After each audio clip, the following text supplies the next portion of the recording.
God of mercy and compassion, look with pity upon me.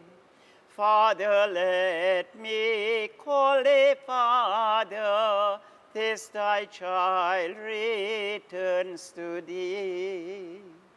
Jesus, Lord, I ask for mercy.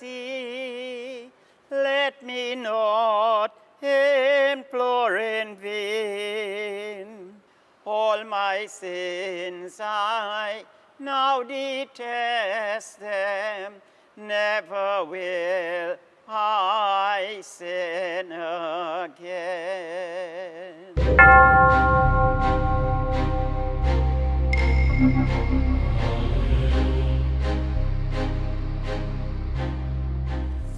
The cathedral we're in is roughly 168 years old.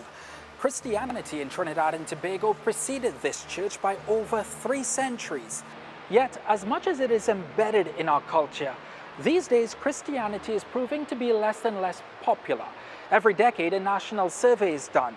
The last one was in 2010 and showed drastic drops in numbers across TNT and churches. Between 2000 and 2010, the Anglican Church fell by close to 12,000 attendees. The Methodist Church dipped by over 16%, losing close to 2,000 of its congregation. The Catholic Church has been enduring a slow but steady slide throughout the decades. So too has the Presbyterian Church. And it's not just here at home. Since 1990, there hasn't been a single year of growth for mainline Protestant churches in America. The Catholic Church there too has dipped steeply.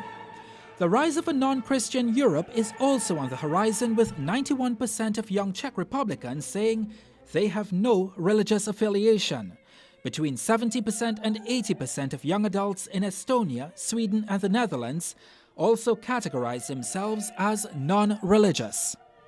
But then there are the Pentecostal churches, evangelicals and full gospel, which are absolutely exploding here in TNT.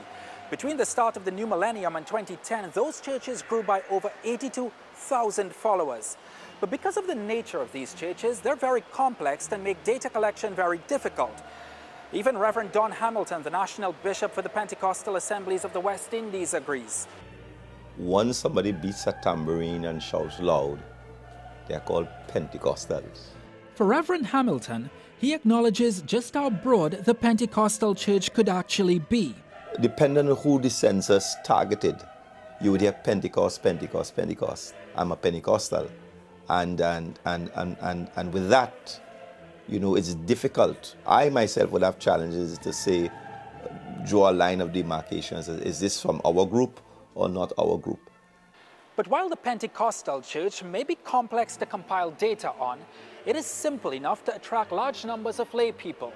And the church's success comes in an era where other churches are battling against Western influences. Take, for instance, the Roman Catholic Church. Steeped in all of its history, the church is now sparring with secularism. This is a very Western problem. Western civilization has gone to the place where the secular option is more attractive than the religious option. And we can explain everything without any references to God whatsoever. The Anglican Church isn't far off either.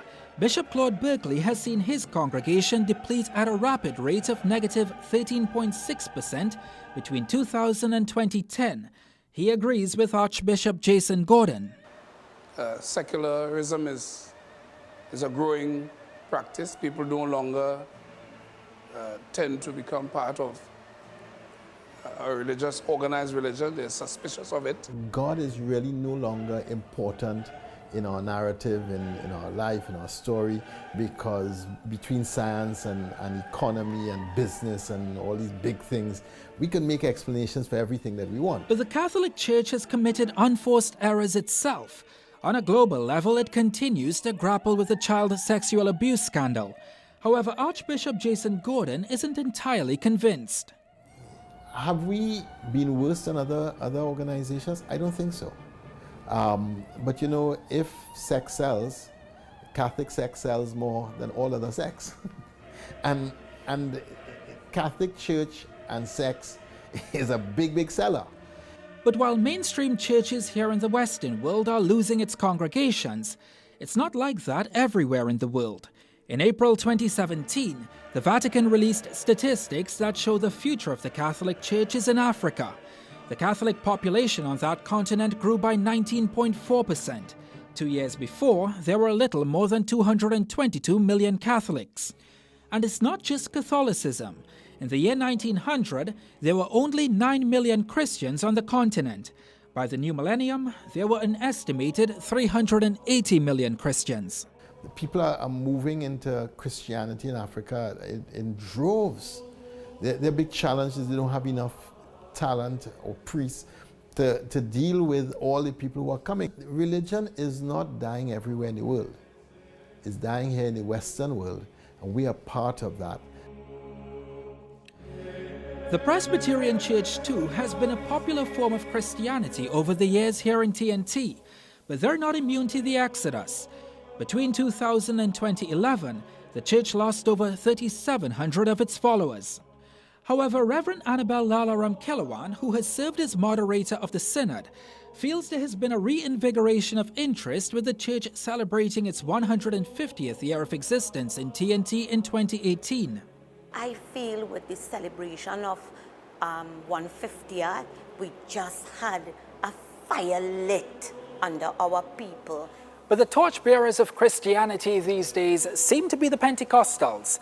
Reverend Hamilton tells us what he and his church has done is created a shortcut for the congregation to get to God.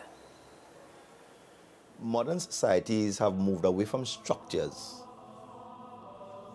The youth look for more experiential encounters.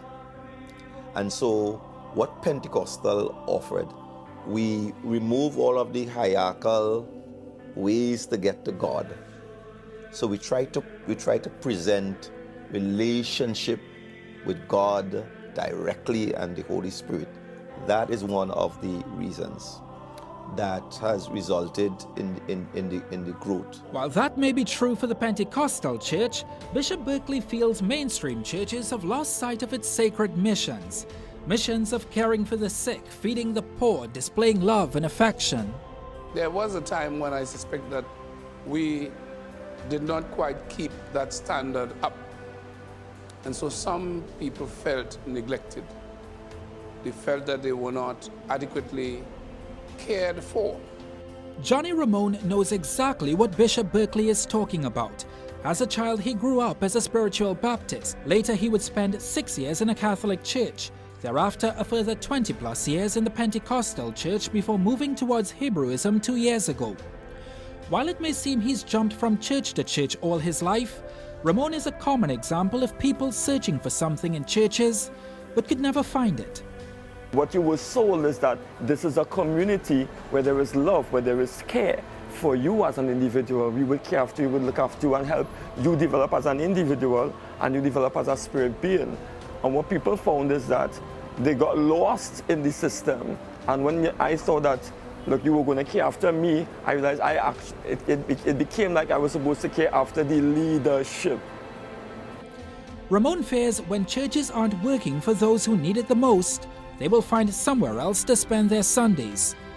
Something is wrong with the system, and you wouldn't know until you get inside the system when you realize something is wrong and it doesn't work for everybody. And for many people, it won't work. And so for the people that it don't work, eventually they will get despondent and leave. But more than despondency, Reverend Hamilton feels in the modern world, people don't have the time anymore to hold to old traditions. I see people come to church now, they watch their clock and say, all right, okay, time to wrap up, time to wrap up. Or people come to church, they're on their phone, they're doing all of their business. And so church for me in Trinidad has shifted now to be something of an inconvenience because I have other stuff to do. Does God work too slow for some people?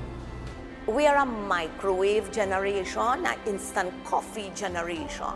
So we want religion and the acts of God to be fast. New category, they call them the gone. Going, gone. It's not that one day they just left. is that they're going, and something happens one day, and they're just gone. They just say, well, I done. All men are fallen. And sometimes that fallenness shows up in religious leaders. And that didn't help the cause either. Because people have lost trust and confidence in the church and church leaders. Whether it's sexual immorality, whether it's financial impropriety, whether it's doctrinal craziness, whatever it is. So a shift has taken place. That shift is understandable when you meet Dennis McNichols.